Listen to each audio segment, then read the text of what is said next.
16 বছর বয়স, এত নারী দেখো কেন? এত মহিলা দেখো কেন? এত অসভ্য ছবি দেখো কেন বাপ?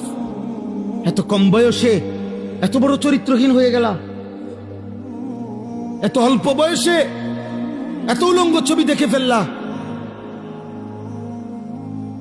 এবার তো তোমার আর পৃথিবীর সুন্দরী বউ এনে দিলেও তোমার তৃপ্তি হবে না, কারণ তুমি না আরো এর চাইতে অসৎ দেখছো। আল্লাহর কসম, নবী বলছে, নারী যখন বেপর্দা হয়, শয়তান তাকে সর্বোচ্চ আকর্ষণীয় করে, উঁচু করে, লোভনীয় করে তুলে ধরে, দেখায়। আল্লাহ রসুল বলছেন, ফাইযা খারাজাত ইস্তাশরাফাহা শাইতান।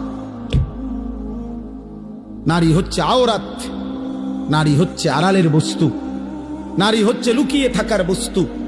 কন্যা হচ্ছে লুকিয়ে থাকবে, যে তার আত্মসম্মান রাখবে, যে পুরুষ তুমি ভদ্রচিত ভাবে শরীয়ত সম্মত পদ্ধতিতে বিবাহের পবিত্র সম্বন্ধের মাধ্যমে আসো, কোনো আপত্তি নাই। কিন্তু আমি নারী, আমার ইজ্জতের দাম অনেক।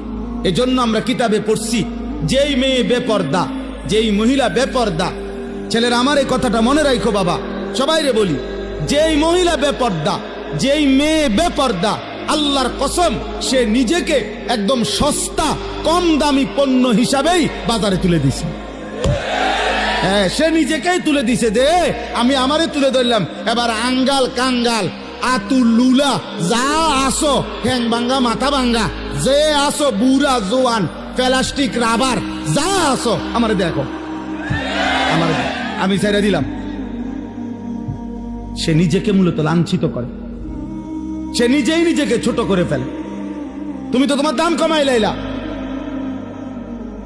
তুমি তো তোমার নিজের দাম কমাই দিলা।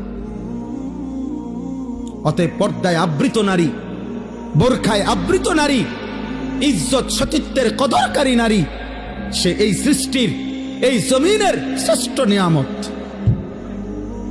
শ্রেষ্ঠ নিয়ামত।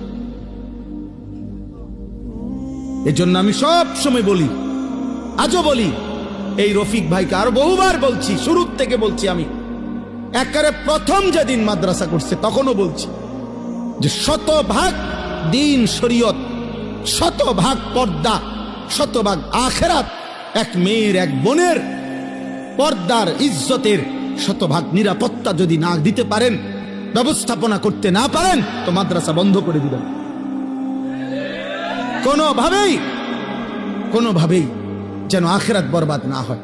আর 100% ইনশাআল্লাহ চেষ্টা করলে, আখিরাতের ফিকির করলে, তো ইনশাআল্লাহ